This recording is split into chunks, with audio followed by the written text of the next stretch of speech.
have the same production functions. We were looking at short-term allocation of output. Now the question asks me, how should output be allocated in the long run between the two plants? Write down the production function again. Q1 is equal to K1 times L1 half to the power half. Q2 is equal to K2 L2 to the power half. And wages are interest rates. Wages and interest rates are given as 1 each. W is equal to 1, R is equal to 1. And I am asked, in the long run, how would the firm decide to divide its output between these two plants? That's the question I am being asked. The essential idea does not change. In order to determine the optimal division of output, you must equate MC1 to MC2. In other words, if you are going to operate two plants, very big if you are going to operate two plants, you must equate MC1 to MC2 to find out what is the profit maximizing division of output. Okay. Same idea applies. How do I get MC1? First, I need to get C1, Q1, the cost of producing output in plant 1. I need to get C2, Q2, cost of producing output in plant 2. How do I do that? You already know, given a production function, how to get a cost function. In other words, you know W over R is equal to 1. You want to be on the general output level Q1 for plant 1. What you do, you will locate this cost minimizing input bundle. You know how to do it. I'm not going to belabor this point. And therefore, the cost of producing Q1 units of output in plant 1, the lowest cost, is simply the cost of this cost minimizing input bundle. We have figured that out. And when you do that, and cheating, you should get the expression, the cost of producing output in plant 1 is equal to 2Q1. Okay? You find this, find the cost of this bundle, you will get 2Q1. And notice the production function is essentially the same. The capital to labor ratio, the prices of capital to prices of labor is the same. Therefore, you can also intuit that the cost function here will be 2Q. Okay. Why did I get the cost function? Because I need the MC function. How do I get the MC function? I differentiate this to get MC. Therefore, MC1Q1 is equal to 2 and MC2Q2 is also equal to 2. Turns out that the marginal cost of producing an unit of output in plant 1 and plant 2 are the same, 2 units. Whichever unit of output you produce, whichever unit, the millionth output has the same marginal cost in plant 1 as it has in plant 2. The first unit has the same marginal cost of producing in plant 1 as it has in plant 2. Regardless of how many units are producing, the plant 1 and plant 2 have the same marginal cost. Given this, how should you divide your output between two plants? Plant 1, if you produce any unit of output, it costs 2. Plant 2, if you produce any unit of output, it costs 2. How should you divide your output between two plants? Doesn't matter. Doesn't matter. Doesn't matter. Whether you produce 1 unit of output in plant 1 or plant 2, your marginal cost is going to remain the same. Does not matter. That's the idea. So whenever, general principle number 1, whenever you have two plants and you discover that the marginal cost of production in both plants is constant and the same, constant, independent of output and the same, then it does not matter how you divide your output between two plants. Plant 2 is as efficient as plant 1 for any level of output. Does not matter how you divide your output between two plants. Okay? So any division of output is okay. Now just to test, suppose MC1Q1 had been 1 and MC2Q2 had been 2. Then what is the optimal division of output between both plants? Produce all your output in plant 1 alone. For any unit of output, plant 1 is the cheaper alternative. Your costs are lower by producing output in plant 1. Okay? So that is the answer. So in the long run, given these production functions, you get these cost functions. Given these cost functions, you get these MC functions. And because the MC functions are independent of output and equal, it does not matter how you divide your output. Any division is optimal. That's the answer. Any division is optimal. Okay? Alright. Now,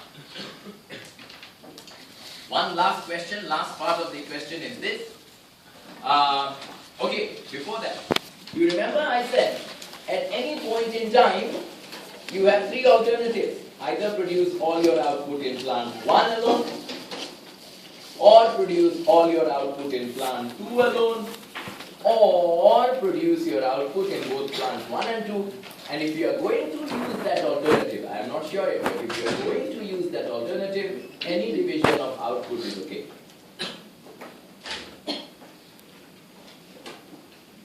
Okay? In which case, what is your final choice? In the end, what is your conclusion? Which plant should be used or which alternative should be used? The answer is, does not matter. You just decided it does not matter. Answer is, does not matter. Should I compare fixed cost? You say, so don't be silly. This is long run cost function. In the long run, in the short run, you get a fixed cost because capital is fixed at a particular level. In the long run, if you look at your cost function, it is completely variable. There is no fixed cost involved. No fixed cost involved. So you can't compare fixed costs. In the short run, you have to compare fixed costs because there are fixed costs involved. In the long run, there are no fixed costs in our model. So you don't have to compare fixed costs. Okay. One last variation of this division of output problem. Okay, and the principles we are talking about here will be important principles for you, not just for this lecture, not just for this topic. It will be important for you in oligopoly, and it will be important for you in monopoly. So it is essential that you get a hang of what principles we are using here. Okay, now, last part of the question. Let's change our production function. Plant 1 now operates with this production function. K1, L1, no longer half, but 1/4. Notice that the production function exhibits decreasing returns to scale. Alpha plus beta is less than 1. Q2, production function in plant 2, K2, L2 to the power 1/4. Instead of half, now we have 1/4. And the question asks me, now, in the long run, what is the optimal division of output? The idea remains the same. No, idea remains the same. What do?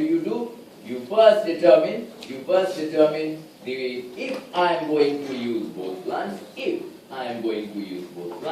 I can only find that division of output by equating these two. NC2, U2 is NC1.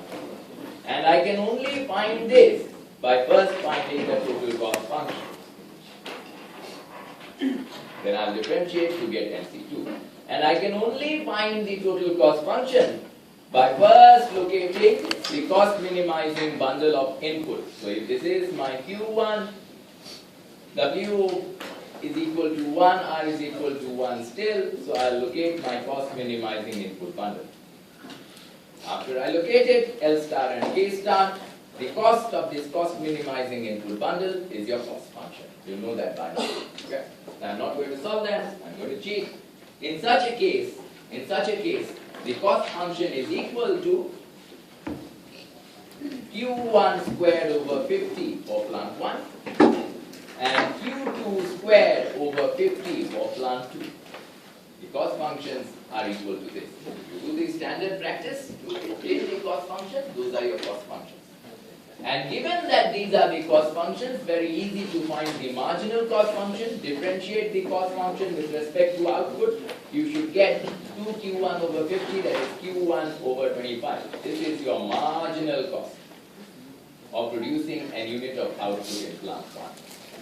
And the marginal cost of you producing an unit of output in plant 2, you differentiate your total cost function with respect to Q2, you will get Q2 over 25.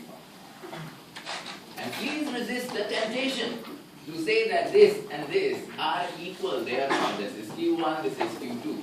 They are not equal. Or at least they are not equal in the same sense as 2 is equal to 2 in the previous example. Okay, they are not equal. So in order to find the optimal division of output, you use the standard rule. MC1 Q1 is equal to MC2 Q2. Solve. What do you get? Q1 Q1 is equal to Q2. That means, if you are going to use both plants, how should you divide your output between them? I should produce half of my output in plant 1, half of my output in plant 2. That's what it means. Okay, that's what it means.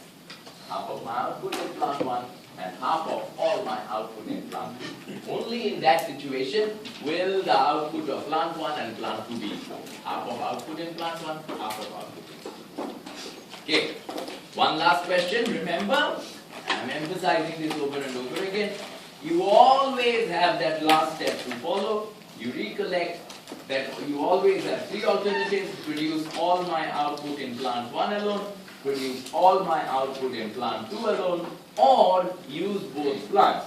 Q1 is equal to half Q is equal to Q2. Okay? Which one should you use? Go back to the short run cost function that we discussed. There the answer was not clear because there were fixed costs involved, and each of these three alternatives had different fixed costs. Fixed costs were 125 here, 100 here, and 25 here. There were different fixed costs. Now look, are there any fixed costs involved here? Look at your total cost function, Q1 squared plus 50. Is there a fixed cost here? The answer is no, no constant term. Q2 squared over 50, is there a fixed cost here? No, doesn't matter. So if I operate one plant, my fixed cost is 0.